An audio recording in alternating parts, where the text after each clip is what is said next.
Nagaan Waaqayyoo hunduma keessaniif haa baay'atu. Hordoftoonni sagantaa keenyaa akkam jirtu nagaa keessanii biyya jirtanitti. Kun miidiyaa Holistic Wisdom TV yeroo hundumaa jimaata galgala sa'aatii tokkotti qayyabannaa macaafa qulqulluu kan wal biraan geenyu. Qopheessaan sagantaa kanaa immoo Naa'ol Baqqaleeti. Kutaawwan darban 3 keessatti macaafa mul'ata Yohaannisiin boqonnaa 1 lakkoofsa 1 kaafnee amma lakkoofsa 5tti kan jiru walii wajjin qayyabachaa turreerra kutaa 3. Ammas Waaqayyoo carraa kana nuuf kennee kutaa 4ffaasaa boqonnaa 1 lakkoofsa 6, 7 fi 8 guyyaa irraa walii wajjin ilaaluudhaaf qophii hundumaa xumurree dhufnee jirra. Akkuma kanaan dura gochaa turtanii miidiyaa keenya kana namootaaf sheer gochuudhaan namoonni ergaan kun akka isaan qaqqabu gochuudhaan wangeela mootummaa Waaqayyoo babal'isuudhaaf namoonni dhugaa macaafa qulqulluu akka isaan hubatan deeggaruu keessatti hirmaannaa keessan baadhaa isiniin jenna. Kutaa jalqabaa keessatti akkuma dubbadhee ture macaafni mul'ata Yohaannis kun macaafa yeroo baay'ee waldaa kiristaanaa keessatti hin lallabamne, hin barsiifamnee fi namoonni illee dubbisuudhaaf fedha kan hin godhannedha.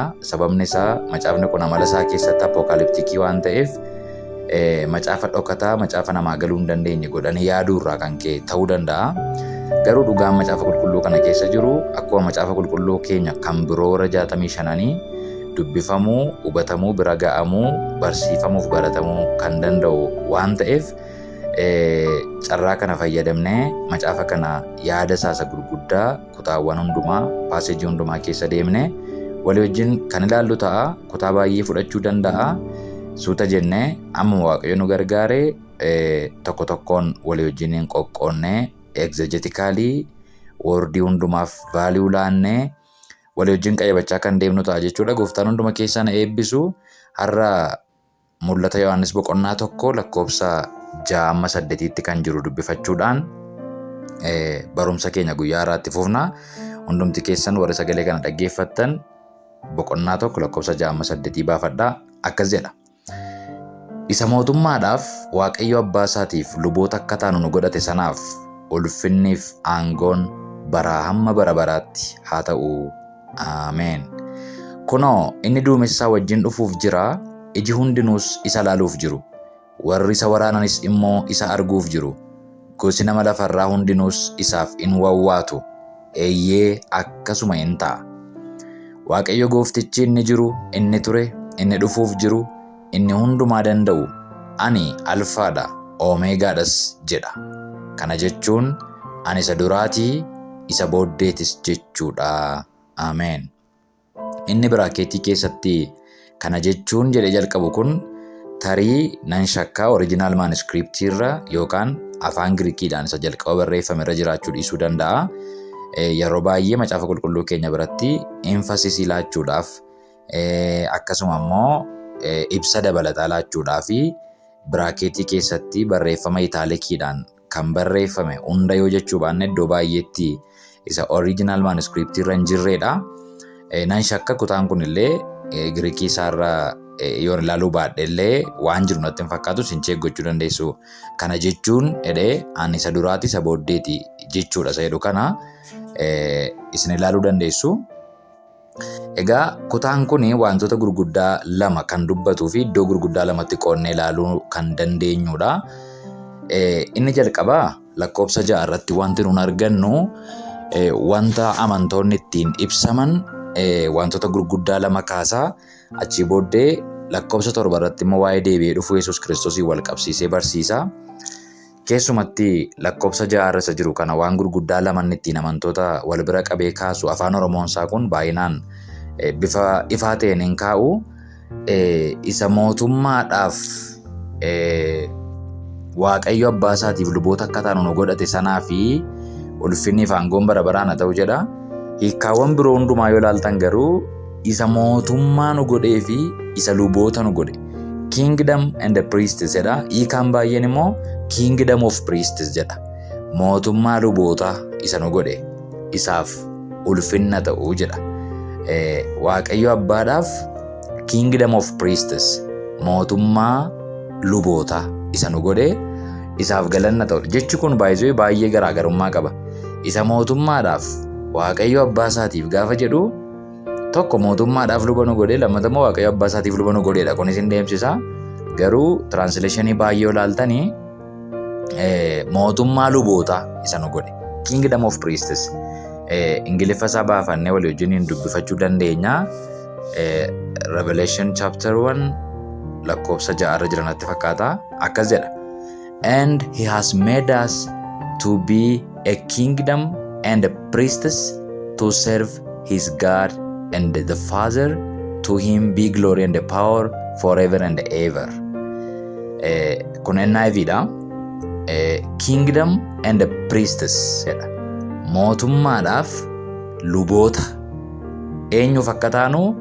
Waaqayyo abbaadhaaf akka taanu isa nu godheef isaaf ulfinna ta'uu jedhee jalqaba.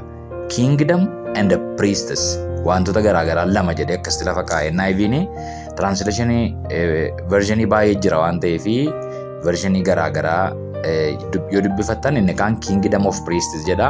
Inni kaan immoo Kingdom and the Priests kan jedhus baay'eedha. Walumaa galatti garuu amantoonni wantoota gurguddaa lama karaa Yesuus Kiristoosiin akka isaan ta'an asirraa argina. Mootummaa ta'anii mootii miti mootummaa Kingdom. Akkuma kana immoo luboota ta'an. Maal jechuudha? Luba ta'uu jechuuf mootummaa ta'uu jechuun Waaqayyoof mootummaa ta'uu jechuun maal jechuudha kan jedhu nu haasofsiisa. Translationiin tokko tokko akkasuma mootii kan jedhan illee hin jiraatu. Haa ta'u malee kutaan kun jecha Giriikii mootummaa jedhuuf mootii jedhu garaagar baasnee yeroo laallu mootummaa yookaan kingdom isa jennu kana baasiliyaa jedhama afaan Giriikiidhaan. Baasiliyaa jechuun kingdom jechuudha. Mootii jechuun garuu Basileis and Basileyaa. Kutaa kana keessatti egaa afaan Giriikii Yohaannis ittiin barreesse mootummaa Kingdom Basiliyaa isa jennu kana fayyadame malee Basileis yookaan Kingis isa jedhu akka inni hin fayyadamin beekuun baay'ee murteessaadha. Yohaannis konseptii kana eessaa fuudhee kan jedhu macaafa qulqulluu keenya keessaa kakuu moofaa bira dhannee ilaaluun barbaachisaa ta'a. Waaqayyoof mootummaa ta'uu jechuun konseptii kana Yohaannis gaafa kana barreessu eessaa fuudhee barreesse kan jedhu seera ba'uu boqonnaa 19 lakkoofsa 5 amma 6 kan jiru tarii afaan Oromoonsaa ammas akka ta'uu qabutti hin kaa'u. Keessumatti inni seera ba'uu irraa kun immoo baay'inaan qoobsaa miti wanti inni jedhee barreesse translated ta'ee lakkoofsa 5 amma 6 irratti boqonnaa 19 seera ba'uu nan dubbisa. Biyyi lafaa guutummaatti kan koo waan ta'eef isin anaaf yoo dhageessan kakuu koos yoo eegdan saba hundumaa keessaa addumaan dhuunfaa koo hin taatu. Isin luboota mootii waaqaaf lafaati. Saba qulqullaa'aa anaaf hin taatu jedhii himi. Saba Israa'elitti kanatti dubbatte isa kana jedhee dubbattu isa kana jedhe. Kuni wanta tulluu Siinaa biratti yeroo seera abboommii kurnanuu kenneef Waaqayyoo saba Israa'elitti akka inni dubbatuuf Museetti himeedha. Yaadattu yoo taatanii Phexros illee ergaa isaa keessatti boqonnaa 2 lakkoofsa 9 kaastanii dubbifattan seera ba'uu boqonnaa 19 kana koot godhee isin saba dhuunfaa Waaqayyooti saba qulqullaa'aadha luboota mana mootummaati jedhee waan dubbate qaba. Innis kutaa kanarraatu caqase. Egaa kutaan kun waa'ee maalii dubbata? Maal jechuu barbaadeeti kan jedhu inni afaan Oromoo isaatii kun ilaa jedha. Luboota mootii waaqaaf lafaati isinidha. Macaafni qulqulluun keenya translationiin biroon garuu akkas hin jedhu. Isin luboota mootii waaqaaf lafaatiin jedhu fakkeenyaaf Ingiliffumarraa illee dubbifachuu dandeenya. Boqonnaa 19 lakkoofsa 6 akka jedha. You will be for me a kingdom of priests and a holy nation. You will be for me a kingdom of priests and a holy nation. Kingdom of priests yookaan mootummaa luboota kan jedhu fayyadame. Isin luba mootii waaqaaf lafaatii utuu hin taane isin mootummaa lubootaatii jedhamee hiikamuun kan irra turedha jechuudha. Egaa akkasuma Yohaannis kutaa kana boqonnaa 1 duwwaa irratti miti kan inni caqase achi siqee boqonnaa 5 lakkoofsa 9-10 irrattis immoo wanta kana irra deebi'ee caqaseera. Boqonnaa 5 irratti gaafa dadhabanii dubbifattan mul'ati Yohaannis sagada Yesuus Kiristoosiif ergamoonni waaqarraa fi qulqulloonni maanguddoonni 24 Yesuus Kiristoosiif kennanidha. Boqonnaan 4 sagada Waaqayyo Abbaaf kenname dubbata. Boqonnaan 5 immoo sagada waaqarratti Yesuus Kiristoosiif kenname dubbata. Gaafa sana boqonnaa 5 lakkoofsa 9 fi lakkoofsa 10 gaafa dubbifannu akka jedha. Isaan jedha. Isaan kan jedhu kun warri waaqarraa qulqulloonni, ergamoonni, maanguddoonni, damee arfanuun jechuudha. Isaan faarfannaa haaraa yommuu faarfatan ati macaaficha fudhachuudhaaf mallattoo isaas banuudhaaf kan malteedha. Ati ofii keetii qalamtee gosa hundumaa keessaa, afaan hundumaa keessaa, nama hundumaa keessaa, saba hundumaa keessaas namoota dhiiga keetiin Waaqayyoof bitte. Waaqayyo keenyaaf mootummaadhaaf luboota isaas akka ta'an isaan godhatte. Iddoo kana jira jechuudha kan ergaa keenyaa wajjin deemu. Waaqayyo keenyaaf mootummaadhaaf luboota isaas akka ta'an isaan godhatte, isaanis lafarratti moo'uuf jiru jedhan. Jechi kun confusingidha afaan Oromoonsaa. Seensii isin ilaataa jira ta'e hin beekon. Maal jechuudha amma Waaqayyo keenyaaf mootummaadhaaf luboota isaas akka ta'an baay'ee jecha kompleksiidha. Waan salphaa miti, waan akkasitti hubatamu wayii miti. Translation irratti rakkinni garaagaraa hin uumamu waan ta'eef gaafa rakkinni akkasii nu mudatu dhannee Amaariffa isaa dubbisuun, Ingiliffa isaa dubbisuun, Ingiliffa immoo NIV jira, King James Version jira, New King James Version, NSB, NSR baay'eetu jiru. Translation baay'een afaan Ingiliffaatiin. Isaan kanarra deddeebinee dhannee dubbisuun keenya dirqama ta'a. Waaqayyo keenyaaf mootummaadhaaf luboota isaas akka ta'an kan jedhu kun ifaa miti. Kanaaf Ingiliffa isaan naqee isinii dubbisa ammas. Revelation chapter 5 verse 10 lakkoofsa 10 irraa akka jedha. You have made them to be a kingdom and a priestess to serve our God, and they will reign on the earth. Agartanii? You have made them to be a kingdom and a priestess. Ammas iddoo kanattis adda baasee maal jedhaa jira? Mootummaa fi luboota akka isaan ta'an isaan goote jedhanii faarfatu. Warra kamtu? Qulqulloota warra waaqarraatu, maanguddoota damee arfantu waa'ee keenyaafitu Yesuus Kiristoosiin faarfatu. Maal jedhanii? Ati naa waliin faa amantoota biyya lafaarra jiran warra sitti amanan hundumaa mootummaa akka isaan ta'an goote, akkasuma immoo luboota akka isaan ta'an goote. To be a kingdom, to be a priest. Akka isaan ta'an isaan goote jedhaniitu dubbatu. Isanni Waaqayyo keenyaaf mootummaadhaaf luboota isaas akka ta'an isaan jedhu kana mootummaaf luboota ta'an akka isaan Waaqayyoon hojjetan isaan goote jedhamee matu hiikameera ta'e baay'ee mamma kanatti mataa nama dhukkubsu ture. Walumaa galatti macaafa seera ba'uu fudhattanii gaafa dubbistan, mul'ata Yohaannis boqonnaa 1 boqonnaa 5 gaafa dubbistan, Waaqayyoo yookaan Yesuus Kiristoos amantoota warra isatti amanan waan lama godhee Waaqayyo abbaaf akka inni dhiyeessee argina. Tokko kingdom, mootummaa godhee Waaqayyo abbaaf dhiyeessee, inni lammataa immoo luboota godheetu Waaqayyo abbaaf nu dhiyeessee kan jedhu yaada kan argan. Maal jechuudha gaa Waaqayyo abbaaf mootummaa ta'uu jechuun, Waaqayyo abbaaf luboota ta'uu jechuun maal jechuudha kan jedhu sentensii tokko tokko duwwaadhaan dubbadheen darba ifaadha waan ta'eef. Waaqayyoof mootummaa ta'uu jechuun paartii Waaqayyo bulchu ta'uu jechuudha yookaan paartii Waaqayyo irratti moo'u ta'uu jechuudha. Fakkeenyaaf Prime Ministeriin biyya kanaa mootummaa biyya kanaati.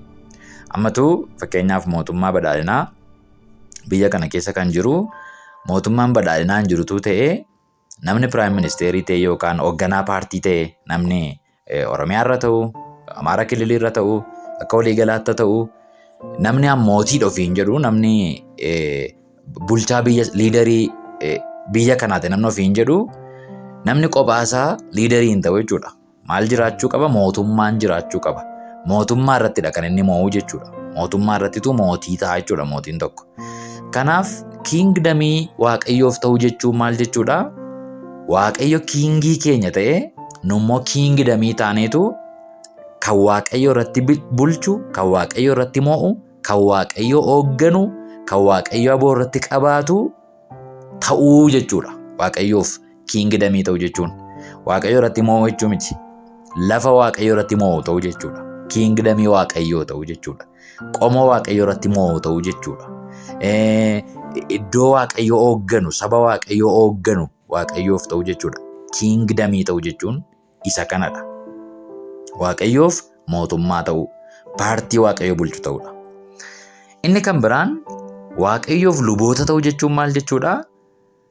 Aarsaa hojiin lubaa macaafa qulqulluu keenya iddoo garaagaraa fakkeenyaaf seera boqonnaa 28 fi boqonnaa 29 sirriitti yoo dubbifattan iddoon sun iddoo itti Waaqayyo waa'ee lubootaaf qajeelfama kenneedha. Luboonni maal hojjetu, maal uffatu, akkamitti dubbatu, akkamitti of qulleessu, akkamitti saba qulleessu kan jedhu diteelinsa seera boqonnaa 28 fi 29 qayyabachuu dandeessu. Akkasuma immoo Ibroota boqonnaa 8 fi boqonnaa 9 hangafa lubootaa wajjin wal qabsiisee Yesuus Kiristoosiin inni hangafa lubootaa irra hin caala jechuudhaaf barreessaan Ibroota boqonnaa 8 fi 9 irratti akkasuma boqonnaa 7 paartii muraasa irrattis waa'ee lubootaa dubbateera. Kanaaf lubii hojii gurguddaa lama qaba. Inni tokko aarsaa dhiyeessuudha. Waaqayyoon kan ittiin waaqeffatamu, ixaana fuula Waaqayyoo duratti aaree Waaqayyoon gammachiisu, Waaqayyoo duratti aarsaa dhiyeessuudhaafidha. Inni kan biraan immoo miidiyeetarii ta'ee sabaaf Waaqayyoo gidduu dhaabbachuudha. Saba cubbuu hojjete gara Waaqayyootti fiduu, Waaqayyoon araara gaafachuu, cubbuu sabaaf aarsaa dhiyeessee biyyaaf, sabaaf, nama dhuunfaaf araara gaafachuu fi gidduu dhaabbachuudha. Hojiin lubaa jechuudha. Kanaaf egaa Waaqayyoof luba taane gaafa jennu tokko Waaqayyoof warra worshiipparii taane jechuudha. Warra Waaqayyoo waaqeffatan. By the way, wordiin worship waaqeffannaa jedhu kun faarfannaa jechuu akka hin taane hundumti keessan hin beektudha yaada. Worship jechuun gaafa muuziqaan wayii dhufee faarfannaa faarfannu jechuutu hin taane worship jechuun maal jechuudha? Jireenya keenya hundumaan wanta Waaqayyootti ulfaatu, wanta Waaqayyootti galateeffamu gaafa hojjennu, macaafni qulqulluu waan tokko jedheera. Tokkoffaa Qorontos boqonnaa 10 irratti maal jedhaa? Yoo nyaattan, yoo dhugdan, waanuma gootan hundumaa ulfina Waaqayyoof godhaa. Boqonnaa 10:31 yoo dubbifattan tokkoffaan Qorontos akkas jedha. Kanaaf iyyuu worship jechuun luba taane Waaqayyoon akka waaqeffannu, Waaqayyoof aarsaa akka dhiyeessinu jechuun maal jechuudha? Hojii gaarii hojjennee, wanta Waaqayyootti tolu goonee, faarfannee, kadhannee, lallabnee, Waaqayyoo wajjin jiraannee, yaada qulqullaa'aa qabaannee, harka qulqullaa'aa qabaannee, mootiivii qulqullaa'aa qabaannee kan Waaqayyoon ittiin ulfina laannuuf, jireenya Waaqayyoof ulfina laatu, jireenya Waaqayyoon gammachiisu qabaachuudhaan worship akka isa goonuuf kun hojii lubummaa isa guddaadha. Inni kan biraan garuu giddu seentummaadha. Giddu seentummaan kun tarii miidiyeetarii isa kan Yesuus Kiristoos wajjin akka inni wal jalaa hin makanne nan amana sammuu keessan keessatti. Yesuus Kiristoos miidiyeetarii isa guddaadha. Miidiyeetarii biraanis hin barbaachisu Waaqayyoof nama gidduutti. Garuu Yesuus Kiristoos maal godhe? Ergaa araara isaa kana, hojii araarsuu isaa, hojii Waaqaaf nama walitti fiduu isaatii kanatu adaraa dabarsee nutti kenneedha. Lammaffaan Qorontos boqonnaa 5 lakkoofsa 17, 18, 19, 20 yoo dubbifattanii ergaa araara isaa kana Yesuus Kiristoos miidiyeetarii ta'ee waan hundumaa xumurameera, fiixaan ba'eera erga jedhee booddee waan hundumaa raawwateetu ergaa araara isaatii kana immoo namatti dabarse. Maal godhaa jedhee? Warra isatti amananiin Waaqayyo Abbaan cubbuu keessan isinii dhiiseera. Yesuus Kiristoos gatii cubbuu keessanii isinii kaffaleera. Kana booddee isatti yoo amantan gatiin isinirraa barbaadamu hin jiru jedhaatii hojii araaraa ani hojjedhe fannoo irratti xumure kana ergaa isaa fudhadhaati isin immoo dhuga baatuu ta'a, dubbadhaa, gidduu dhaabbadhaa kan jedhu hojii gidduu dhaabbachuu Yesuus Kiristoos akka inni nuu kennee deeme lammaffaa Qorontos boqonnaa 5 kanarraan arganna. Kanaaf egaa luba taane gaafa jennu maal jechuu keenyadha? Warra Waaqayyoon beekaniif Waaqayyo gidduu dhaabbannee, warra Gooftaa Yesuusitti amananiif hin amannee fi Waaqayyoon gidduu dhaabbannee ergaa araara Waaqayyoo akka dubbannu, fayyisuu Waaqayyoo akka dubbannu, Waaqayyo gara Waaqayyootti akka isaan dhiyeessinuu fi Waaqayyo ergaa akkasii akka inni nuu kenne kan dubbatudha. Walumaa galatti mul'ata Yohaannis boqonnaan 1 lakkoofsa 6 warri Yesuus Kiristoositti amanan Yesuus waan lama isaan godhe Abbaa duratti isaan dhiyeesseera. Inni tokkoffaan mootummaa isaan godhe kingdom baasiliyaa isaan godhe, inni lammaffaan immoo luboota isaan godhe kan jedhudha. Waaqayyoof mootummaa ta'u jechuun kan Waaqayyo irratti moo'u, kan Waaqayyo irratti bulchu, kan Waaqayyo seera baasuuf, kan Waaqayyo hoogganu, lafa akkasii, maasii akkasii, saba akkasii Waaqayyoof ta'u jechuu akka inni ta'e ilaalla. Waaqayyoof luba ta'u jechuun immoo jireenya isaanii hundumaan kan Waaqayyoon worship godhan, qulqullummaa isaaniin, amanamummaa isaaniin, yaada isaaniin, jireenya isaanii guutuudhaan Waaqayyoon worship kan godhan ta'u jechuudha. Gama biraatiin immoo ergaa araaraa Yesuus Kiristoosiin qabatanii adaraa imaanaa kana fudhatanii warra biyya lafaatti akka isaan dabarsaniif imaanaan adaraan warratti kennameedha jechuu akka ta'e hubachuu dandeenya. Kun lakkoofsa 6. Gara lakkoofsa 7tti dhufnee gaafa ilaallu immoo ammas kanarra xiqqoo ishee waan dhiibbite tokkotu arganna. Mee boqonnaa 1 lakkoofsa 7 kana irra deebi'ee yoon dubbise gaariidha. Akkas jedha. Kunoo inni duumessaa wajjin dhufuuf jira. Eenyudhanni? Yesus Kiristoos isa mootummaaf luboota nu godhe. Inni duumessaa wajjin dhufuuf jira. Iji hundinuu isa ilaaluuf jiru. Warri isa waraananis immoo isa arguuf jiru. Gosi nama lafarraa hundinuu isaaf in wawwaatu. Eeyyee akkasuma hin ta'a jedha. Kutaan kun dhoksaa gadi fagoo of keessaa qaba. Gara macaafa baay'eettis nu geessa. Walii wajjin yaada isaa kakkaafnee gaafa laallu wanti baay'een isinii galuu danda'a yaada. Kutaan kun walumaa galatti waa'ee lammaffaa deebi'ee dhufu Yesus Kiristoosiin dubbata. Second coming of Jesus Christ. Yesus Kiristoos akkaataa gurguddaa lamatti dhufa jedhamee barsiifama. Inni tokko Yesus dhoksaatti dhufa. Inni lammaffaa immoo publicly mul'inatti ulfina isaatiin mootummaa isaatiin Yesus Kiristoos deebi'ee akka inni dhufu macaafni qulqulluun keessaa baasee dubbata. Yesus dhoksaatti dhufa gaafa jennu waldaan kiristiyaanaa yeroo isheen itti ol butamtu waa'ee rapcharii wajjin wal qabsiifamee kan barsiifamudha.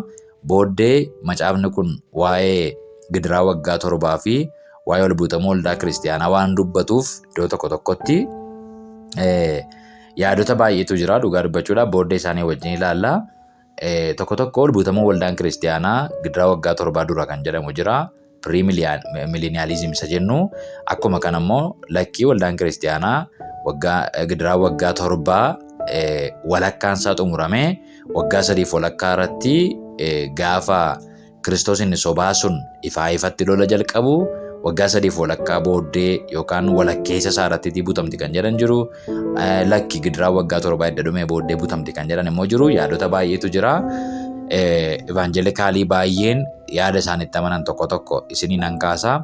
Personaalii ofii kootii immoo waan itti amanu isinii yoo hin kaasis rakkina hin qabu, yoo hin dijes rakkoo hin qabu. Garuu kutaan kun waa'ee deebi'ee dhufu Yesus Kiristoosiin akka inni dubbatu waan tokko yoo lama gaafachiisu inni duumessaa wajjin deebi'ee dhufeedha. Inni kan jedhu kun Yesus Kiristoosiin akka inni ta'e beekamaadha. Waa'ee mul'inatti dhufu Yesus Kiristoosiin akka inni ta'e isin argina. Kutaan kun egaa macaafa qulqulluu kakuu moofaa iddoo 2 caqasuudhaan akkasuma immoo macaafa qulqulluu kakuu haaraa keessaas iddoo tokko waan caqase fakkaachuudhaan barreeffameera. Isa kakuu haaraa tarii caqasuu danda'a dhiisuu danda'a. Maatiyos keessaati. Maatiyos Revelation dura barreeffame tarii Yohaannis macaafa wangeela Maatiyosiin dubbiseera ta'uu danda'a dubbisinis ta'uu danda'a san beeknu.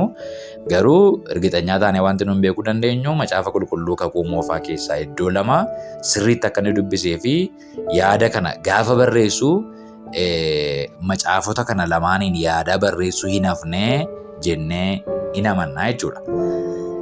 Macaafonni kun tokko Daani'el keessaati. Daani'el boqonnaa 7 lakkoofsa 13 amma 14 fi lakkoofsa 27 irraa kan inni fudhate kunoo inni duumessaa wajjin dhufuuf jira jecha ishee jettu kana Daani'el boqonnaa 7 lakkoofsa 13 amma 14 irraa waan fudhate fakkaata. Duumessaa wajjin dhufuuf jira ishee jettu jechuudha. Garuu iji hundinuu isa ilaaluuf jira. Warri isa waraananis immoo isa arguuf jiru. Gosi nama lafarraa hundinuu isaaf wawwaatu ishee jettu kana garuu eessaa fudhate? Zakkaariyaas boqonnaa 12 lakkoofsa 10 hanga 12 irraa waan caqase fakkaata. Zakkaariyaas boqonnaa 12 lakkoofsa 10 hanga 12 irraa waan caqase fakkaata. Iji hundinuu isa ilaaluuf jira. Warri isa waraananis isa arguuf jiru seedu kana jechuudha. Akkuma kana duumessaa wajjiniin dhufa ishee jettu kanaa fi sabi lafarraa isaaf wawwaatu ishee jettu kana ammas Maatiyoosis kana caqaseera. Maatiyoosumti mataansaa Daani'eliif Zakkaariyaas irraa fuudhee waan caqase fakkaata. Caqasuun isaa namni jedhamee yaadama. Sanas haa ta'u kana garuu Yohaannis irra deebi'ee akkuma Maatiyos boqonnaa 24 lakkoofsa 30 irraa duumessaa wajjin dhufa sabi lafarraa immoo wawwaatu akka inni jedhe sana innis Daani'eliif Zakkaariyaas irraa akka inni caqase agarra. As keessatti egaa duumessaa wajjin dhufu jechuun maal jechuudha? Sabi lafarraa immoo maaliif wawwaatu? Warri isa waraanan immoo akkamitti isa argu? Iji hundinuu isa ilaaluuf jira jechuun immoo maal jechuudha? Warri kun hiikamuu kan qabanii fi sirriitti walii wajjiniin qayyabachuu kan qabnu jechuudha guyyaa irraa. Mee kallattumaan gara Daani'el boqonnaa 7 lakkoofsa 13 amma 28tti kutaa jiruuttan isin geessaa. Ani darbeen iddoon barbaadu duwwaa dubbisaa. Isin garuu Daani'el boqonnaa 7 lakkoofsa 13 kaasaatii amma lakkoofsa 28tti kan jiru gadi fageenyaan akkasin dubbistan jaalala Waaqayyootiin gamanumaan isinan gaafadha. Daani'el boqonnaa 7 lakkoofsa 13 kaasee amma dhumaatti kan jiru akkasin dubbifattan nana manaa. Ani garuu darbeen iddoo tokko duwwaa dubbisaa. Mee lakkoofsa 13-14 dubbisuudhaan nan jalqaba. Guyyaadhuma jedhame sanatti Daani'elidha malee uumama miti. Daani'el boqonnaa 7 lakkoofsa 13-14. Kunoo ilma namaa kan fakkaatu duumessoota Waaqaatiin dhufuusaa halkan mul'ataan nan arge. Kana eenyu jedha? Daani'eltu jedha.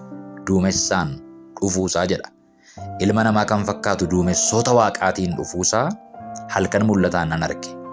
Yommus inni gara sabara baay'ee dheeraa jiraate sanaa dhaqee isa duratti hin dhiyeeffame. Warri saba garaagaraa, warri gosa garaagaraa, warri afaan garaagaraa dubbatan hundinuu akka isa waaqessaniif gooftummaan, ulfinni, mootummaan isaaf hin kenname. Gooftummaan isaa kan hin darbineedha. Inni gooftummaa bara baraati. Mootummaan isaas isa balleeffamu miti jedhee jedha. Kun waa'ee Yesuus Kiristoosiin akka inni dubbatu jechoota dana keessaa nuun amma arginu kun dhugaa nuu ba'uu kun nama hin shakkisiisu waan ta'eef isa kana keessa hin oolu. Daani'el boqonnaa 7 overview isaa isin ilaalla. Daani'el boqonnaan 7 waa'ee maalii dubbata kan jedhu waan gurguddaa 6 dubbata. Daani'el boqonnaa 7 kana gaafa dubbistan ergaa kan akkasin hubattanitti waa'ee mootummaa gurguddaa 6 kan dubbatudha. Bara sana keessa taa'ee Daani'eliin beektu. Daani'el jechuun boojuu Baabiloon keessatti dargaggoota warra jalqabaa booji'amanidha. Warri Baabiloon ijoollee Israa'eliin yeroo 3 booji'anii yookaan marsaa 3tiin booji'anii biyya Baabiloonitti isaan geessanii warra marsaa 3 booji'ame kana keessaati Daani'el warra marsaa jalqabaa keessatti nama booji'ame. Dargaggoota warra sammuu gaarii qaban, warra dhaabbii tolaniif warra fiffilatamoo afaan isaanii akka isaan baratanitti carraa iskoolaarshiippii kennee fi mootiin yeroo sanaa fudhate akka isaan ta'an Daani'el boqonnaa 1 irraa isa kana argachuu inuma dandeenya. Egaa bara sana keessa yeroo mootiin Baabiloon kun boojuu jalqabee sochii jalqabaa jiru kana keessa mul'ata gara isaa dhufe dubbata. Daani'el boqonnaa 7 irratti Daani'el kuni mootummaa gurguddaa 6 walitti fufiinsaan mootummaa moo'an 1, 2, 3, 4, 5, 6 jedheetu lafa ka'a. Boqonnaa 7 lakkoofsa 4 gaafa dhattanii dubbistanii mootummaa isa tokkoffaa dubbata. Ilaa akkas jedha lakkoofsa 4 irraa. Ani bineensan argee jedha gara walitti walitti dubbachuu dandeessu. Lakkoofsa 3 kaasaa bineensonni gurguddaan sanyii garaagaraa 4 galaana keessaa ba'aniidha. Mul'ataan bineensa gurguddaa 4 argee. Bineensonni gurguddaan 4 kun mootummoota walitti aananii bulchan 4dha. Erga isaan dhumanii booddee waa'ee mootummaa 2 dubbata. Walitti waa'ee mootummaa 6 kan dubbatudha.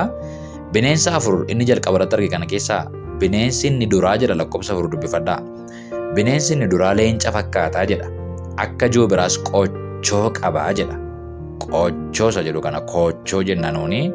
Tarii kutaalee Oromiyaa iddoo garaagaraatti qochoo ta'uu danda'a, kochoos ta'uu danda'a. Bichaa waan ittiin barrisan, waan ittiin balaleen akka jechuuti. Leenca waan ittiin barrisu qabuun argee jedha. Akka joobiraa leencadha waan ittiin barrisu immoo qaba. Inni kun bineensa jalqabaati. Utuun ilaalus qochoowwan isaa irraa buqqifaman. Bineensichis lafaa ol kaafamee akka namaatti miila lamaaniin dhaabachiifamee qalbiin namaas hin kennameef. Amma kana isin dhibu barreeffamni Daani'el barreessu kun maalidha jechuudha. Apocalyptic writing isa jennuudha jechuudha. Amma Daani'el bineensan argee jedhe malee wanti naasaa jiru waa'ee bineensaa miti, waa'ee leencaa miti, waa'ee mootiiti, waa'ee mootummaati, waa'ee namaati, waa'ee biyyaati. Ajandaan iddoo kana jiru ajandaa leenca barreessuu miti. Leenci barreessu hin jiru. Liitiraalii leenci barreessu hin jiru. Leenci joobira fakkaatus hin jiru. Maaliif leencatti fakkeessaree fakkeessee dubbataa jira jechuudha. Mootummaan sun amala leencaa qaba jechuudha. Maaliif joobiratti fakkeessaa warra kana tokko tokkoon keessa illee olaalle yeroon nuunga waan ta'eef isa gaafa macaafa Daani'eliin qayyabannu wajjiniin qayyabanna amma macaafa mul'ataa qayyabachaa irra garuu ergaa wal fakkaatu waan jiruuf gara sana dhufne waan ta'eef isin immoo mana keessanitti akkasii macaafa garaagaraa rifeer gochaa kana qayyabattan isinan jajjabeessaa. Bineensi inni jalqabaa kun egaa Baabilooniin akka inni ta'e ifaadha. Baabilooniin akka inni ta'e baay'ee ifaadha. Baabiloon jechuun mootii baranni mul'ata kan arge mo'aa jiru akka inni ta'e mootii humna qabu akka leencaa akka inni ta'e in argina. Qalbii namaatu kennamee fi kan jedhu kanarraallee taphi kun tapha waa'ee leenca barriisuu akka inni hin taane waa'ee namaa waa'ee mootii akkasuma waa'ee mootummaa akka inni ta'e apokaliptik raayitingii nama lakkasii qaba waan ta'eef isa kana beekuun barbaachisaadha. Ittaanee waa'ee bineensa lammaffaa yookaan waa'ee mootii lammaffaa boqonnaa 7:5 kanarratti immoo waa'ee mootii Pershiyaa yookaan Meedonii fi Faarisiin itti fufee dubbata. Kunoo bineensi inni lammaffaa immoo amaaketa fakkaata. Inni immoo gara fuula isa duraan ol ka'ee lafee cinaachaa sadii ilkaaniin qabee afaan isaatti hin baata ture. Ka'ii foon baay'ee nyaadhu ittiin jedhame. Mootiin kun immoo inni bineensa amaaketatti fakkeeffame kun immoo mootii Pershiyaa yookaan Meedonii fi Faarisiin akka inni ta'e hin hubanna.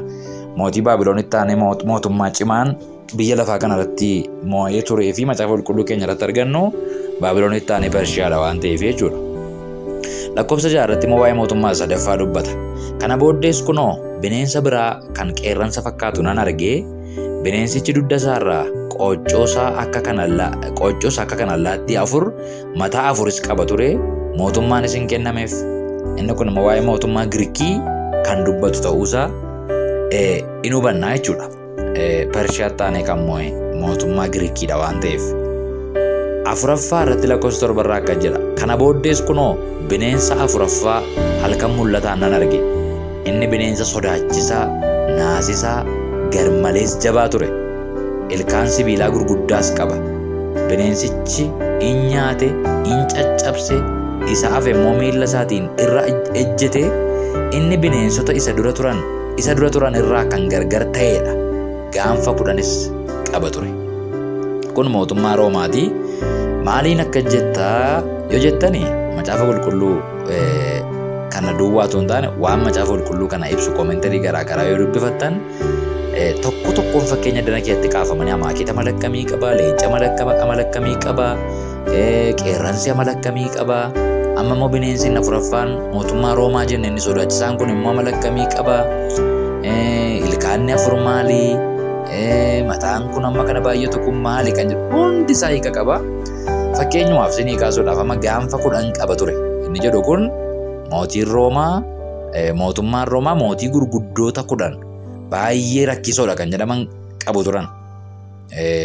Neeroo fa'aa dabalatee, Tiraajaaniin fa'aa dabalatee, Doomiisheeniin dabalatee mootiiwwan gurguddoo hamoo kan jedhaman mootii gurguddoo 10tu keessatti moo'ee ture. Gaanfa 10 qaba ture. Gaanfa maal godha? Injifata miti nama. Kan ittiin nama jifatu, kan waldaa kiristiyaanaa ari'ate, kan qulqulloota baay'ee ajjeese, dhiiga isaanii dhangalaase, billaadhaan gochisiise, warra kana keessa jiru jaarraa gara jalqabaa irratti jechuudha. Even Yohaannisiin Phaaximootti kan hiisise illee warra 10 kana keessaa nama tokko akka inni ta'e introduction kitaaba kana irratti ilaalleerra waan ta'eef. Amma gaa Daani'el boqonnaa 7 lakkoofsa 4-7tti mootummoota gurguddoo 4 Baabiloon, Pershiyaa, Giriik, Roomaa warra kana walitti fufiinsaan amma gaafa Yesuus Kiristoos dhalatee yeroo Yesuus dhalate mootummaa maaliitu ture? Mootummaa Roomaatu ture miti. Amma gaafa mootummaa Roomaa kufeetti mootummoota jajjaboo moo'uuf jiran Waaqayyo mul'ataan Daani'elitti agarsiise bara Baabiloon sana keessaa jechuudha. Daani'el boqonnaa 7 amma ammaatti ilaalleera isinii galeera. Achii booda lakkoofsa 8 irratti itti fufee waa'ee mootummaa Antiikiraayistii yookaan Kiristoos isa sobaa dubbachuutti utuu inni darbu agarra. Utuu ani gaanfota kana laalee yaadu kunoo gaanfi xinnaan kan biraan tokko isaan gidduudhaan quuqee ol ba'e. Gaanfota warra duraa keessaa warri fuula isa xinnaa kanaa dura jiran 3 buqqifaman. Kunoo iji akka ija namaa gaanfa xinnaa kanatti ture. Afaan dubbii gurguddisee dubbatus isatti ture jedha. Kun qaxxitaa waa'ee Antiikiraayistii kan dubbatudha jechuudha. Daani'el yeroo baay'ee mul'ata argu keessatti bara waldaa kiristaanaa amma dhalachuu Yesuusitti dubbateetu achii booddee immoo waa'ee bara dhiphinaa keessa wanta ta'uu tribulation yookaan gidiraa waggaa 7 keessatti waa'ee wanta ta'uu dubbachuudhaan beekama. Bara waldaa kiristaanaa hin dubbatu Daani'el mul'ata isaa keessatti yeroo baay'ee argitaniitti yoo taatan fakkeenyaaf torbee 70 gaafa dubbate torbee 69 sirriitti lafa kaa'etu torban isa 70ffaa immoo yookaan subaa'ee isa 70ffaa immoo waa'ee bara gidiraatiin dubbate. Bara waldaa kiristaanaa jechuun bara keenya ammaa kana hin tuqu bara gidduu godhee akka subaa'ee tokkotti fudhateema kan inni bira darbee akka inni ta'e hin argitu. Kutaa kana keessattis mootii gurguddaa 4 dubbatee waa'ee mootummaa Roomaa isa 4ffaa dubbateetu bara waldaa kiristaanaa bira darbeetu waa'ee gidiraa waggaa 7 keessatti mootummaa isa kan seexanaa yookaan kan aantii kiraayistii Kiristoos isa sobaa dubbachuutti darbee jechuudha lakkoofsa 8ffaa irratti. Kiristoos inni sobaa kuni afaan dubbii gurguddisee dubbatu qaba ture jedha. Ani Kiristoosidha jedha. Ingoyyoomsa gaafachi geenyu waan baay'een ilaalla mul'ata Yohaannis keessatti garuu amma haayilaayitii isaa akkasuma hubattanii darbitan nan barbaada.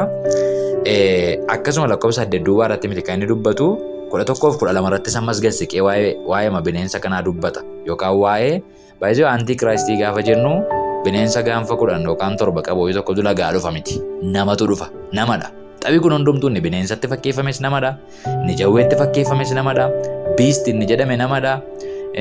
Amaaketa inni jedhame namadha. Leenca inni jedhame namadha malee bineensi lagaa ba'ee dhufee nama jijjiiru tokkos hin jiru. Apokaaliptikii akka inni ta'e hubachuu qabna. Macaafi mul'ata Yohaannis kunis macaafi Daani'elis apokaaliptik raayitingii akka inni ta'e hubachuun barbaachisaadha malee waa'ee bineensaa yaadinaasin bineensi nama caalu hin jiru waan ta'eef. 11-12 akka jedha. Utuu ani ilaalu sababii dubbii gurguddatee afaan gaanfichaatti jiruurraan dhaga'amu sanaaf lakkoofsa 8 irratti afaan dubbii gurguddisee dubbatu kennamee fedhamini. Utuu ani ilaalu jedhe 11 irratti immoo sababii dubbii gurguddatee afaan gaanfichatti jiruurraa dhaga'amu sanaaf bineensichi in ajjeefame.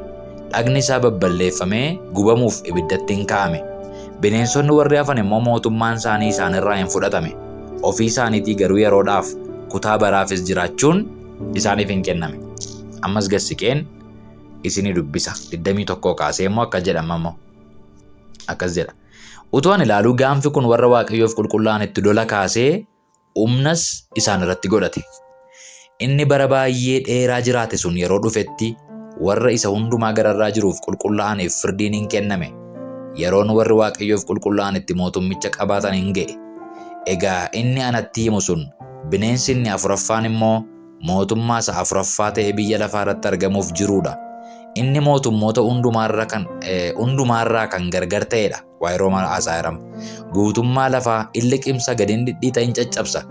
Gaanfonni kurnan mootota 10 warra mootummaa kana keessatti ka'uuf jiranidha. Sansila isinitti dubbadda argitaniittu mini. Fakkeenyaaf gaanfa 10tu mootummaa 4ffaarra jira gaafa jennu waa'ee mootiidha. Doomiishiyaniin fa'aa, Tiraajiyaaniin fa'aa, Neeroo fa'i nan isiniin jedhe kunooti egaa macaafichuma jedha. Mootota gaanfi 10 immoo mootota kana booddee kanarraa lakkoofsa 24 gaanfonni kurnan mootota 10 warra mootummaa kana keessaa ka'uuf jiranidha jedha. Mootota kana booddees isaanirraa gara kan ta'e mootiin biraa tokko in ka'a. Mootota 3 gadiin qaba. Isa hundumaa gararraa jiru irratti hin dubbata. Waa'ee antiikiraayistii mootummaa Roomaa dubbatee raawwatee qaxxixa eessatti darben isiniin jedhe sila. Waa'ee mootummaa antiikiraayistiitti darbe waa'ee bara waldaa kiristaanaan dubbatu Daani'el kun yeroo baay'ee waan ta'eef. Lakkoofsa 24 irratti waa'ee mootii Roomaa dubbatee mootii 10 turraa ba'a jedhee dubbatee mootii inni 5ffaan jedhila lakkoofsa 25 irratti. Isa hundumaa gararraa jiru irratti hin dubbata. Ayyaana beekamaa seera Waaqayyoos gedderuu hin yaada. Warra isa hundumaa gararraa jiruuf qulqullaa'an hin dadhabsiisa. Isaanis bara tokkoof, bara lamaaf, bara walakkaadhaafis harka isaatti hin kennamu. Walumatti bara meeqaaf jechuudha? Bara 3 walakkaaf, bara tokkoof eda'uu, bara lamaaf tokko da'uu lamaa meeqa 3 mini? Akkasuma immoo bara walakkaadhaaf, waggaa 3 walakkaadhaaf harka isaatti hin kennamu. Mootummaa waggaa 7 iddoo lamatti qoodee dubbataa jira jechuudha. Bara 3 walakkaadhaaf harka isaatti hin kennamu. Yeroo kana keessatti immoo namichi kun maal godha? Kiristoos inni sobaa kun isa hundumaa gararraa jiru irratti hin dubbata. Ayyaana beekamaaf seera Waaqayyoo gedderuu yaada. Warra isa hundumaa gararraa jiruuf qulqullaa'an hin dadhabsiisaa jedha. Haa ta'u iyyuu malee abboonni firdii hin taa'u mootummaa isaa irraa hin fudhatu. Innis balleeffamee badduu hin ba'a. 27. Mootummaan mo'uun guddinni mootummoota guutummaa bantii waaqaa jala jiranii saba warra isa hundumaa gararraa jiruuf qulqullaa'aniif hin kennama. Yoom? Ergasii booddee. Mootummaan isa hundumaa gararraa jiru mootummaa bara baraati. Warri mo'an hundinuus isa hin waaqessu. Warri maal mo'an? Warri gidiraa waggaa 3 walakkaa isa hamaa sana mo'an isa hin waaqessu. Isaafis hin abboomamu jedhe. Dubbiin kun kanarratti hin dhume. Yaanni koo ana Daani'eliin baay'ee na raasee bifni koos hin geddarame. Dubbicha garuu yaadattan qabadhee jedheetu Daani'el kutaa kana akkasittiin ibsa jechuudha. Amma gaa kutaa kana keessatti mootummaan inni 5ffaan mootummaa Antiikiraayistii akka inni ta'e argine.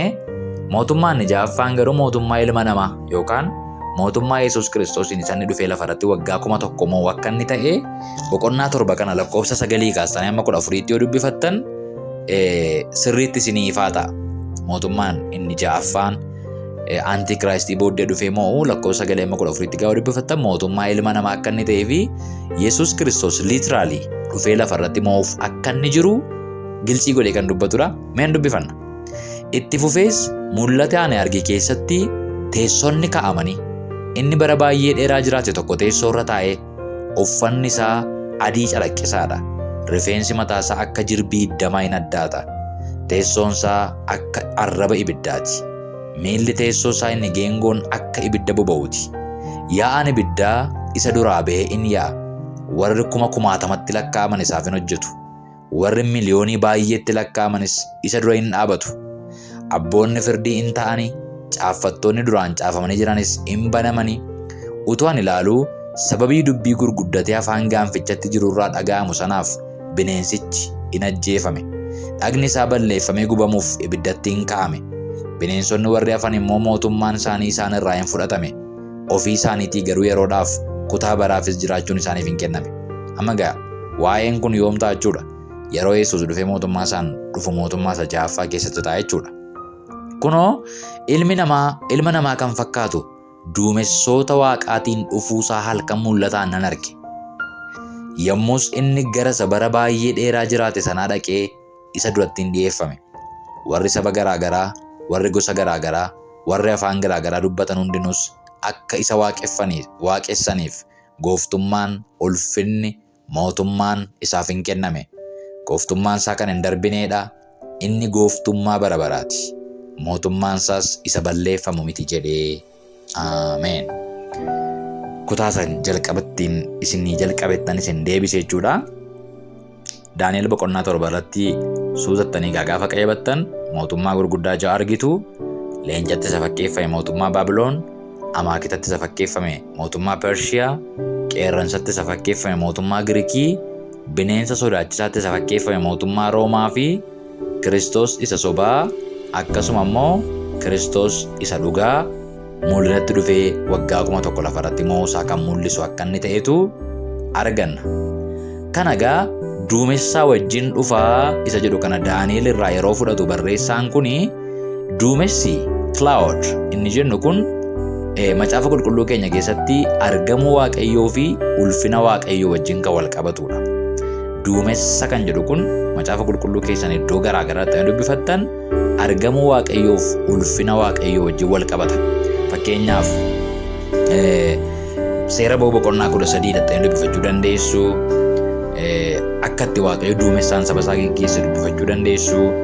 Yeroo manni qulqullummaa ijaarame manni qulqullummaa sun duumessaan guutee, duumessa jechuun argamuu Waaqayyoodha, ulfina Waaqayyoodha. Manni qulqullummaa inni haaraan illee deebi'ee gaafa barreeffame Haagee irratti akka barreeffametti ani mana kana ulfinaan nan guuta jedhee mana kana ulfinaan nan guuta jedhee wanta inni ittiin guutame duumessaan guutame. Amma namni wal arguu dhabutti duumessaan guutame manni sun. Kanaaf duumessa jechuun ulfina Waaqayyoo sodaachisaa jechuudha. Fakkeenyaaf tulluu Museen irra ture illee duumessa ifa of keessaa qabuun kan uwwifame ture. Akkuma kana Yesuus Kiristoos Maatiyus boqonnaa 17 irratti lakkoofsa 5 irratti gaafa bartoota nama 3 fudhatee gaaratti ol ba'ee ulfina waaqummaa isaatiin gaafa isaanitti of mul'ise duumessa guddaa ifa of keessaa qabutu isaanitti calaqqiseedha. Lakkoofsa 5 irraa gaafa dubbifattan duumessi ulfina Waaqayyoo isa sodaachisaa argamuu Waaqayyoo mul'isaa. Akkuma kana immoo hojii ergamootaa boqonnaa 1 lakkoofsa 9 irratti illee gaafa dubbifattan Yesuus Kiristoos duumessa keessa buutame gaafa buutames. Akkas jechuun Waaqayyotu ajjabee ergamootaan dhufee fuudhee ol isa butee jechuudha. Kanaaf Yesuus gaafa ol ba'es duumessaan ol ba'e. Hojii ergamootaa 1:9 gaafa dhufus duumessaan dhufa. Duumessa jechuun argamuu Waaqayyooti. Duumessa jechuun ulfina Waaqayyoo isa sodaachisaadha. Duumessa jechuun mul'ina Waaqayyoo isa ija fooniitiin ilaalamuu nama sodaachisu isa jechuudha walumaa galatti. Kanaaf duumessaan clouds marfamee hin dhufaa isa jedhu kana Yohaannis Daani'el kanarraa fudhachuu hin hafne kan jedhu ilaalla. Erga kana jennee Zakkaariyaas irratti jecha inni fudhate tokko sila isinitti himeen darbee iji hundinuu isa ilaaluuf jiru, warri isa waraananis immoo isa arguuf jiru, gosi nama lafarraa hundinuu isaaf hin wawwaatu isa jedhu kana immoo Zakkaariyaas boqonnaa 12 lakkoofsa 10 hanga 12 duwwaa dubbifachuudhaan yaada kana tarii achirraa fudhachuu hin hafne maaliif akkan jedhe isinii ibseen darbaa jechuudha. Zakkaariyaas boqonnaa 12 lakkoofsa 10 jalqabee hanga 12 akkas jedha. Ani hafuura haaraaraaf hafuura kadhataa mana Daawitiif warra Yerusaalem keessa jiraatan irratti nan dhangalaasa. Baay'ee hubannaadhaan dhaggeeffadhaa. Hafuura araaraaf hafuura kadhataadha. Eenyu irratti dhangalaasa jedhe? Mana Daawit. Mana Daawit jechuun eenyu jechuudha? Ijoollee Israa'el jechuudha. Ijoollee Israa'el keessaa immoo warra kam irratti jedhe? Warra Yerusaalem keessa jiraatan irratti dhangalaasa jedhe. Isaanis isa waraanan sana hin ilaalu. Yesuusin isaantu waraane waan ta'eef. Akka nama mucaa tokkichaa boottiin bo'u. Maaliif bo'u? Hin ilaalla. Akka nama du'a ilma hangafaatiif baay'isee gadduuttis hin gaddu. Maaliif gaddu? Hin ilaalla. Guyyaa sanatti boo'ichi guddaan sanyiin isa Hadaad Rimoon dachaa Megidoo keessatti ta'e sun Yerusaalem keessatti hin ta'a. Boo'icha gadda kan jedhu irra deddeebinee arganna. Namoonni biyyichaa akka maatii isaaniitti hin boo'u. Maatiin qomoo Daawit kophaatti, dubartoonni isaanii kophaatti, maatiin qomoo Naataan kophaatti, dubartoonni isaanii kophaatti, maatiin qomoo Leewii kophaatti, dubartoonni isaanii kophaatti, maatiin Shimee kophaatti, dubartoonni isaanii kophaatti, qomoon warra kaanii hundinuus kophaatti, dubartoonni isaaniis kophaatti hin boo'u jedhe. Hin boo'u, hin gaddu, hin boo'u, hin gaddu. Zakkaariyaas irraa kan argina. Yeroo sana immoo hafuura araaraaf hafuura kadhataan mana Daawit irratti yookaan ijoollee Israa'el warra Yerusaalem keessa jiraatan irratti dhangalaasaa kan jedhu argina. Kutaan kun waa'ee maalii dubbataa? Waa'ee gidiraa waggaa 7 keessatti gidiraa waggaa 7 iddoo lamatti qoodamee waggaa 3 walakkaadhaaf mootummaan Israa'eliif mootonni lafa kanarraa walii galuudhaan yeroo isaan itti mootummaa nagaa geggeessan ifaa ifatti Kiristoos inni sobaa sun yeroo eenyummaa isaa hin labsinee fi saba Waaqayyoo ifaa ifatti yeroo itti hin ari'anneedha. Waggaa 3 walakkaa booddee garuu gaafa waliigaltee Antiikiraayistii fi warri Israa'el walii wajjin godhan kana Waaqayyo ijoollee Israa'eliin fayyisuudhaaf gaafa barbaadu ani gidiraadhuma waggaa 7 sana keessattan hafuura araaraaf hafuura kadhataan ijoollee koo irratti dhangalaasaa jedhe Waaqayyo. Hafuura kana maaliif Israa'el irratti dhangalaasa jennee gaafa qorannu Antiikiraayistiin guutummaa guutuutti ani Kiristoos sobaati jedhee warra isatti hin amanne immoo ari'achuudhaaf gaafa inni adeemsa jalqabuuf jedhutti warri Israa'el dammaqanii lakkii Yesuus Kiristoos kanaan dura dhalateera jedhanii macaafa isaanii sakatta'uu akka jalqabanii fi Waaqayyotti deebi'uu akka isaan jalqaban akka isaan danda'anitti Waaqayyo akka nama ribaa dammaqsuutti ribaa isaan dammaqsee hafuura isaanii dammaqsee hafuura araaraaf hafuura kadhataa isaan irratti dhangalaasaa jechuudha. Gaafa Waaqayyo hafuura araaraaf hafuura kadhataa irratti dhangalaasu hin boo'u hin gaddus.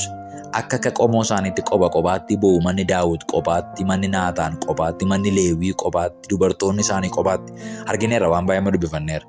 Boo'ichi kun boo'icha maaliiti yoo jettan boo'icha qalbii jijjiirannaati. Gadda qalbii jijjiirannaati. Kiristoos sosobaa duukaa buune irraa kakuu keenya deebinee si wajjin haareffachuu barbaanna jedhanii akka waan ilmi isaanii hangafaa jalaa du'eetti boo'u ijoolleen Israa'el.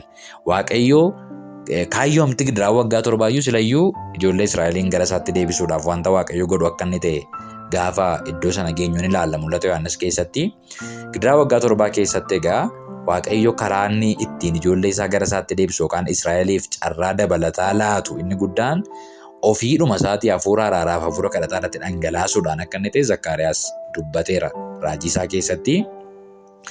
Kun waa'ee ijoollee Israa'eliif duwwaa kan barreeffamedha yookaan waa'ee mana Daawitiin duwwaa kan dubbatuu fi waa'ee gidiraa waggaa 7 utuu lolli Armaa Geediyoon hin ta'in kan dubbatu akka inni ta'e in ilaalla.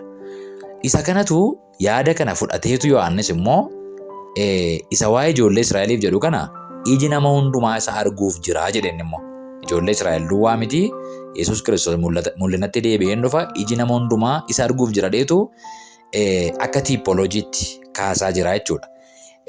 Isa Zakkaariyaas gaafa hafuurri araaraaf hafuura kadhataa mana Israa'el irratti dhangala'u, mana Daawit irratti dhangala'u, hundumtuu akka nama mucaa hangafaaf boo'utti boo'ee qalbii jijjiirratee Waaqayyotti deebi'aa isa Zakkaariyaas jedhe kana boo'icha kan biraa argina. Mul'ata boqonnaa 1:7 kanatti immoo boo'icha lafarraa argina. Maal jedha? Sabi lafarraa hundumtuu wawwaatu. Boo'ichaaf wawwaannaa guddaa ta'edha. Boo'ichiif wawwaannaan kun egaa inni mul'ata Yohaannis irraa kuni boo'icha qalbii jijjiirannaa akka hin taane beekuun baay'ee barbaachisaadha. Boo'icha qalbii jijjiirannaa akka hin taane beekuun barbaachisaadha. Wawwaannaa qalbii jijjiirannaa akka hin taane beekuun barbaachisaadha. Maaliif? Sa'aatii Kiristoos lammaffaa deebi'ee duumessaan mul'atutti yeroon qalbii jijjiirannaa hin jiru waan ta'eef. Carraan qalbii jijjiirannaa hin jiru waan ta'eef. Maatiyos 24:30 irratti inni barreeffames waa'ee boo'ichaa Zakkaariyaas caqase kana caqaseetu Maatiyoosis boo'ichi kun garuu boo'icha ijoollee Israa'eliin duwwaatu hin taane boo'icha warra Yesuus Kiristoositti hin amanne, boo'icha gaabbii, boo'icha badiisaa, boo'icha lafa dhaqan dhabuu akka inni ta'e lakkoofsa 30 irraa Maatiyos waa inni jedhee barreesse ilaala. Yommus mallattoon ilma namaa Waaqa keessatti mul'ata. Yeroo sanatti sabni biyya lafaa hundinuu boo'uuf jiru. Ilmi namaa immoo duumessoota Waaqaa irra humnaaf ulfina guddaadhaan dhufuusaa arguuf jiru. Inni ergamoota isaa Waaqarraa sagalee malakata guddaa wajjin in ergaa. Isaan immoo warra Waaqayyoof waaman qixa arfanii handaara bantii Waaqaa tokko gar tokko amma gara sakaanitti walitti hin qabu jedheedha. Kun ilmi namaa akkamitti akka inni deebi'ee dhufu kutaa dubbatudha waan ta'eef wanti warri biyya lafaa boo'aniif warra biyya lafaa kan jennu kun baay'ee warra Yesuusitti namanne jechuudha sulumti isaayyuu. Warri biyya lafaa hundinuu hin boo'u jedha. Ilmi namaa immoo duumessoota wajjin hin dhufaa jedha. Kanaaf boo'ichi Maatiyos 24:30 irraaf mul'ata boqonnaa 1:7 irraa kun boo'icha qalbii jijjiirrannaa utuu hin taane boo'icha badiisaa, boo'icha wawwaannaa warra Yesuus Kiristoositti namanne mudatu akka inni ta'e walii wajjin ilaaluun baay'ee barbaachisaadha jechuudha. Garuu yaada kana Zakkaariyaas boqonnaa 12 lakkoofsa 10 hanga 12 irraatu akka tiipoloojiitti kan inni fudhatedha. Gamanumaan waa'ee tiipoloojii waan tokko isiniif kaasuun barbaada. Tiipoloojii jechuun mala ittiin macaafa qulqulluu hiikanii jechuudha. Fakkeenyaaf waldaa kiristaanaa keessatti mala macaafa qulqulluu ittiin hiikan aleegoriin jira, tiipoloojiin jira. Warri bebbeekamoon warra kana lamaanidha. Early churchii keessatti, churchii warra jaarraa gara jalqabaa keessatti warruma kan lamaantu beekamoodha. Tiipoloojiin maayinni aleegoriin maayinni waan jedhu xiqqoo ishee akkasin hubattanitti isinii kaasuun barbaada. Aleegorii jechuun hidden spiritual meaningii barbaadu jechuudha. Yaada hafuuraa isa dhokataa behind every word, behind every verse, caqasa hundumaa duubatti, sentensii hundumaa duubatti yaada hafuuraa isa dhokataa barbaadu jechuudha. Fakkeenyaaf Waaqayyo jalqabatti bantiiwwan Waaqaaf lafa uume isee dubbifannee kaanee hiika hafuuraa barbaadu. Hiika hafuuraa barbaaduudha. Yeroo tokko asirratti tarii waan tokko isinii yoon kaasinatti tola. Biyya kana keessaa nama Baayibilii barsiisu tokkotu wanta inni dhiyoo kana miidiyaa irratti dubbate tokkotu baay'ee natti tole. namoota aleegorii hiikuu keessa ba'anii macaafa qulqulluu hiika dhokataa qaba jedhanii akka barbaadanitti Baayibilii hiikkatan waan kanaan anatu kanatti geesse haasee inni kontekestii biraadhaan dubbate ani garuu kana natti fakkaate naan baay'ee na dinqee haasaan barsiisaa wangeelaa sana miidiyaa irratti dubbate akkas jedhe yeroo tokkotu jaarsa tokkotu waldaa keessaatu barsiisanii jaarsa waldaa ta'anii qeesii wayya ta'anii ani hin beeku tarii paastariis ta'uu danda'u ijoollee dargaggoonni bara kanaa macaafa qulqulluun beektanii callottanii dhuftanii faarfannaa faarfattu jedhaniitu mee ammumayyuu fakkeenyaaf macaafa qulqulluun jalqaba irratti maal jedhee jalqabamaa jedhanii gaafatan mee eenyudha dana keessaa kan qarnatti mun beektanii macaafa qulqulluu jedhaniitu ijoollee chaalenjii gochuu barbaadani. Annaan mucaan tokko harka kaaseetu macaafa qulqulluun jalqaba irratti waaqayyo jalqabatti bantiiwwan waaqaaf lafaa uumee lafti bifa hin qaboonaas ture jedhaa jedhe mucaan. Kana kakunoo hin beektan jedhan jaarsi. Maal akkam hin beektan macaafa qulqulluun jalqaba irratti salaamina biraaninna salaam maattamiyaa beeti isa 4 kiiloo jiru jechuudha. Biraaninna salaam maattamiyaa beet jedha jedhaniitu biraanumaan ነው jedhan achumaan eenyudha ifisuun eenyudha waaqayyo abbaadha jedhani salaamis inni immoo Yesuus Kiristoos jedha maattamiyaa'us inni immoo hafuura qulqulluu jedhaniitu agartanii aleegoriidhaan akkas hiikuu jechuudha. Biraaninna salaam maattamiyaa beet jedhu biraan inni jedhu waaqayyo abbaadha salaam inni jedhu Yesuus Kiristoosidha maattamiyaan immoo hafuura qulqulluun chaappeffamtaniittu mallatteeffamtaniittu jedha waan ta'eef jedhanii akka itti hiikanii tarii maattamiyaan illee mallatteessuu ta'uu yoo dhiisuu danda'a garuu jaarsi afaan isaanii galuu danda'uun akka itti hiikkatanii turanii kan jedhu gadda miidiyaa wayiirraa dhageen kolfaa ture. Ani gara maalitti hiikkadhee warra macaafa qulqulluu hiika dhokataa beekuudhaaf yeroo hundumaa akkas rakkatan wayii natti fakkaate aleegorii jedhama. Tiipoloojiin taayip kan jedhurraa dhufe taayipii akkasiidha kaayindii akkasiidha ayinat isa jennu jechuudha. Fakkeenyaaf amma Phaawulos maal jedhama qotiyyoo siribsiisaa irra jiru afaan isaa hin hidhin jedhamee barreeffameera seera keessatti jedheetu tajaajilaaf birrii kennaa jedhe. Amma yaadi kun waliin qabatu yookaan qotiyyoo siribsiisaa irra jiru afaan isaa hin hidhin jedhu waa'ee tajaajilaa dubbataa jira jechuusaa miti. Kutaan sun waa'ee tajaajilaa dubbataa hin jiru. Qotiyyoo siribsiisaa irra jiru afaan isaa hin hidhin kan jedhe seera keessattidha. Waa'ee tajaajilaa yaadeen barreessine Museen. Phaawulos garuu tiipoloojikaalii like that akkuma jechuu wayii akkuma sana ayinatiima sanaatiin tajaajilarra jirus immoo birriin dhoowwatina. Qotiyyoo siribsiise iyyuu birriin waa inni nyaatu hin dhoowwatan afaan isaa hin hidhanii nama waaqayyoof hojjete immoo birrii hin dhoowwatina nyaatu dhuguu jechuu barbaadeeti malee Phaawulos waa'ee qotiyyoo dubbataa hin jiru waa'ee tajaajila Museen waa'ee qotiyyoo dubbataa hin jiru waa'ee tajaajilaaf barreesse jechuusaa miti. Garaagarummaan tiipoloojii fi aleegorii isa kanadha. Yaada isaa sinii galee yeroo ta'e hin beeku sinii galle yoo ta'e garaagarummaa tiipoloojii fi aleegorii jettanii yoo sarchi goota hin argattu. Walumaa galatti egaa akka tiipoloojiittitu Zakkaariyaas boqonnaa 12 fayyadamee jechuudha. Yohaannis mul'ata isaa keessatti isa dhumaa lakkoofsa 8 irra jiru dubbifanneetu barumsa keenya har'aa kanumaan goolabna.